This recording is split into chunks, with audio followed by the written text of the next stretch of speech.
জয় নিতাই, জয় গৌরহরি, জয় Radheshyam. Sridham YouTube চ্যানেলের পক্ষ থেকে সমস্ত কৃষ্ণ অনুরাগী রাধা মাধবীর ভক্ত বৃন্দদের জানাই স্বাগতম। আসুন আমরা মহতি হরিকথার মূল বিষয় সেটির মধ্যে প্রবেশের পূর্বেই মঙ্গলাচরণ শ্রবণের পর মূল আলোচিত বিষয়ের মধ্যে প্রবেশ করব। নমস্তে দেব দেবেশি, নমস্তে গর্ভধারিণী, তারিণী তাপহারিণী, তস্मै মাতৃ নমো নমঃ। পিত্রে জন্মদাত্রে সর্বদেবময়ায় চ, সখাদয় প্রসন্নায় সুপ্রীতায় মহাত্মনে। এ সংসার দাবানলে প্রপীড়িত জীবকুলে পরিত্রাণ করিতে যেই জন, হইয়া করুণাময় কৃপা করি বরিশয়, বন্দি সেই শ্রী গুরুর চরণ। অজ্ঞানং তিমিরান্ধস্য জ্ঞানাঞ্জন শলাকয়া, চক্ষুরুন্মীলিতং যেন তস্मै শ্রী গুরবে নমঃ। দুর্গমে পথিমে অন্ধস্য খলদপাদং গতির্মুহু, সকৃপা যষ্টিদানেন সন্ত সন্তবলম্বনম। নমো শ্রীকাল সত্যায় জগন্নাথ সুতায় চ, সভৃত্তায় সবিত্রায় সকলাত্রায় তে নমো। শ্রীমন্নিত্যানন্দ চন্দ্রং করুণাময় বিগ্রহং, চৈতন্য অভিন্ন দেহং ত্বং বন্দে সর্বজনপ্রিয়ং। পঞ্চতত্ত্বাত্মকং কৃষ্ণং ভক্তরূপ স্বরূপকং, ভক্তাবতারং ভক্তাখ্যং নমামি ভক্তি শক্তিকম। হে কৃষ্ণ করুণা সিন্ধো দীনবন্ধো জগৎপতে, গোপেশ গোপিকা কান্তম রাধাকান্তম নমস্তুতে। তপ্ত কাঞ্চন গৌরাঙ্গিনী রাধে বৃন্দবনেশ্বরী, বিষভানুসুতে দেবী প্রণমামি হরিপ্রিয়ে। নমো ব্রহ্মণ্য দেবায় গো ব্রাহ্মণ হিতায় চ, জগৎহৃদায় কৃষ্ণায় গোবিন্দায় নমো নমঃ।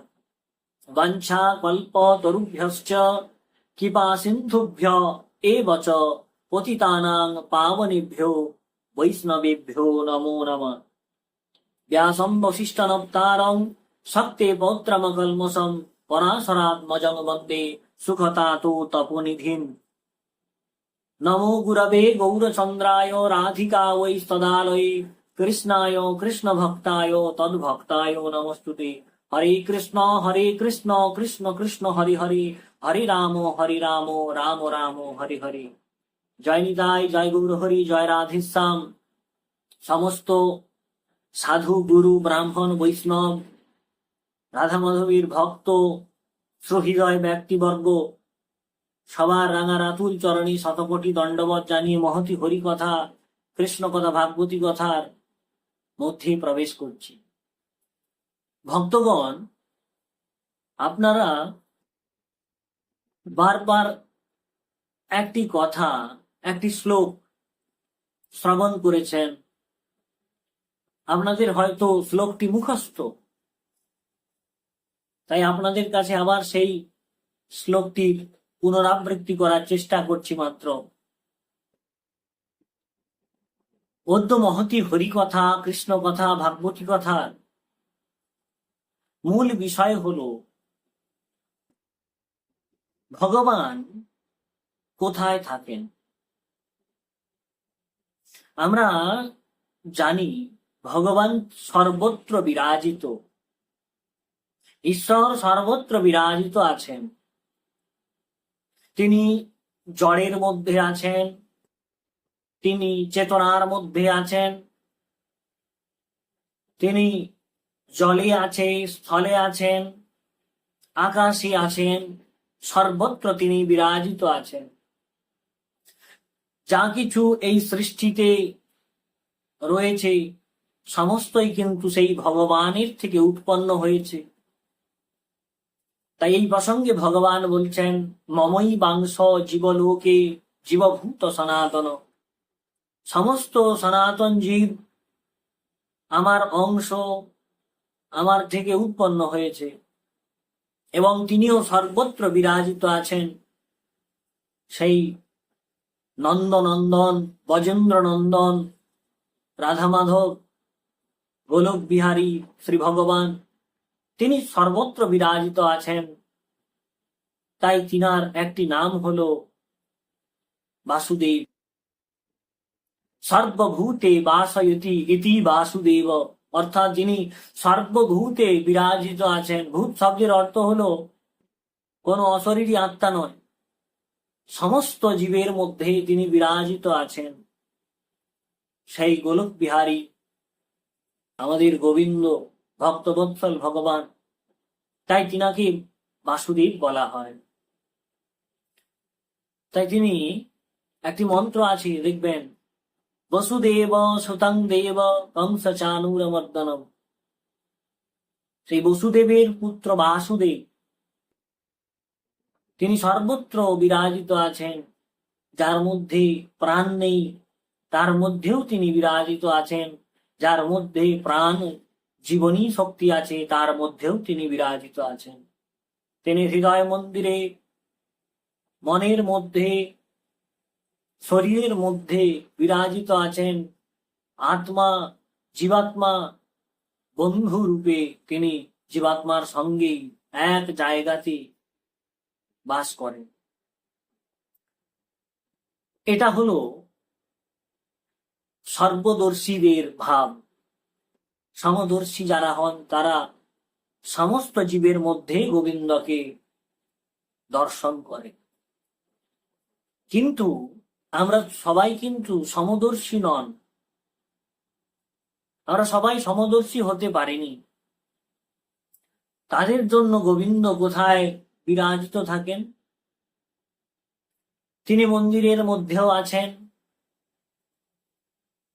তিনি গৃহের মধ্যেও আছেন, সবের মধ্যেই তিনি আছেন, এক সবার মধ্যেই। আর সবার মধ্যেই কিন্তু এক বিরাজিত থাকেন।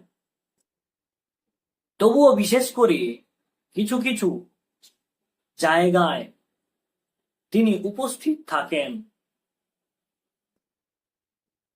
এই কথা আমরা শ্রীমদ্ ভাগবত গ্রন্থে এবং নানাবিধ পুরাণের মধ্যে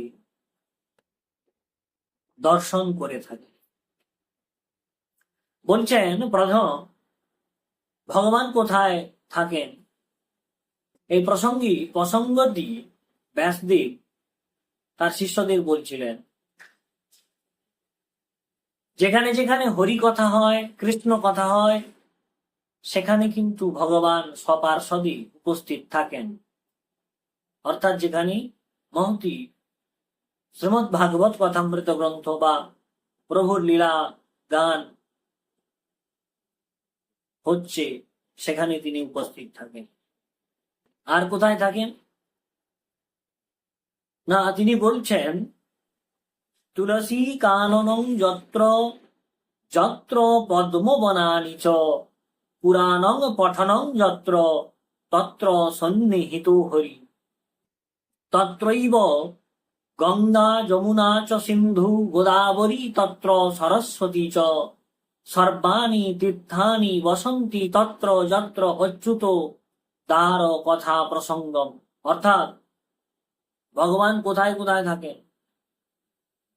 তুলসী কাননং যত্র, অর্থাৎ যেখানে তুলসী বন থাকে, একের অধিক তুলসী, তুলসী বৃন্দাদেবীর মধ্যে তিনি বিরাজিত আছেন, ৩৩ কোটি দেবী দেবতা আছেন। কিন্তু বলছেন তুলসী কাননং যত্র, অর্থাৎ কানন শব্দের অর্থ হল বন। একাধিক তুলসী বৃক্ষ যেখানে দেখতে পাবেন, সেখানে একটিবার ভগবানের উদ্দেশ্যে প্রণাম করা প্রয়োজন। কারণ ওই তুলসী কাননের মধ্যে কিন্তু আমার গোবিন্দ বিরাজিত থাকেন। তাই এইটি ধর্মশাস্ত্রে বলেছেন তুলসী কাননং যত্র, যেখানে তুলসী কানন আছে সেখানে গোবিন্দ আছে। যত্র পদ্ম বনানি চ, যেখানে পদ্মের বন, অর্থাৎ যেখানে পদ্ম চাষ হয়। দেখবেন রাস্তাঘাটে, বাসে, ট্রামে, ট্রেনে যখন যাচ্ছেন, দেখবেন পদ্ম চাষ হয়েছে, সেখানে একটিবার দণ্ডবত প্রণাম করা প্রয়োজন। কি বলছেন? যত্র পদ্ম বনানি চ, যেখানে পদ্মবন আছে সেখানে কিন্তু ভগবান বিরাজমান। পুরাণং পঠনং যত্র, 3 নম্বর বলছেন যেখানে পুরাণ পাঠ হয়। এখানে পুরাণ বলতে বুঝে নিতে হবে যেখানে বিশেষত শ্রীমৎ ভাগবত কথামৃত গ্রন্থ, বিষ্ণু পুরাণ ইত্যাদি বৈষ্ণবীয় পুরাণ পাঠ হচ্ছে, সেখানে কিন্তু ভগবান তত্র সন্নিহিত হরি, তারই কাছাকাছিতে, সন্নিহিত কাছাকাছিতেই কিন্তু গোবিন্দ অবস্থান করে। আর সেখানে কেবলমাত্র ভগবান নন, যেখানে ভগবান স্বয়ং উপস্থিত থাকেন সেখানে সমস্ত তীর্থ, নদী, নদ, সমস্ত কানন, সমস্ত দেবতা সবাই কিন্তু সেখানে উপস্থিত থাকেন। তত্রৈব গঙ্গা যমুনা চ সিন্ধু গোদাবরী তত্র সরস্বতী চ, সর্বাণি তীর্থানি বসন্তি তত্র যত্র অচ্যুত দার কথা প্রসঙ্গ। অর্থাৎ যেখানে অচ্যুতের কথা হয়, ন চ্যুত য স অচ্যুত, অর্থাৎ যিনি কখনো চ্যুত হন না, আলাদা হন না। কোথা থেকে? না ভক্তদের কাছ থেকে যিনি কখনো চ্যুত হন না, তিনি অচ্যুত, অর্থাৎ আমাদের গজেন্দ্র নন্দন, ভক্তময়, ভক্ত বৎসল ভগবান। এই ভগবান শ্রীকৃষ্ণের কথা প্রসঙ্গ যেখানে হয় সেখানেই সমস্ত তীর্থ সহ ভগবান বিরাজিত থাকেন। এই স্থানগুলি দর্শন করলে প্রণাম করতে হয়। মহতি হরিকথা, কৃষ্ণ কথা, ভাগবতী কথার পদ্য বিষয় এখানেই সমাপ্ত করলাম। জয় নিতাই, জয় গৌরহরি, জয় রাধেশ্যাম। ওম পূর্ণমদ পূর্ণমিদং পূর্ণাৎ পূর্ণমুদচ্যতে পূর্ণস্থ পূর্ণমাদায় পূর্ণমেবাবশিষ্যতে। নিত্য নতুন ভগবতীয় প্রসঙ্গ পাওয়ার জন্য শ্রীধাম ইউটিউব চ্যানেল এবং শ্রীধাম ফেসবুক পেজের সঙ্গে যুক্ত থাকুন। জয় নিতাই, জয় গৌরহরি, জয় রাধেশ্যাম।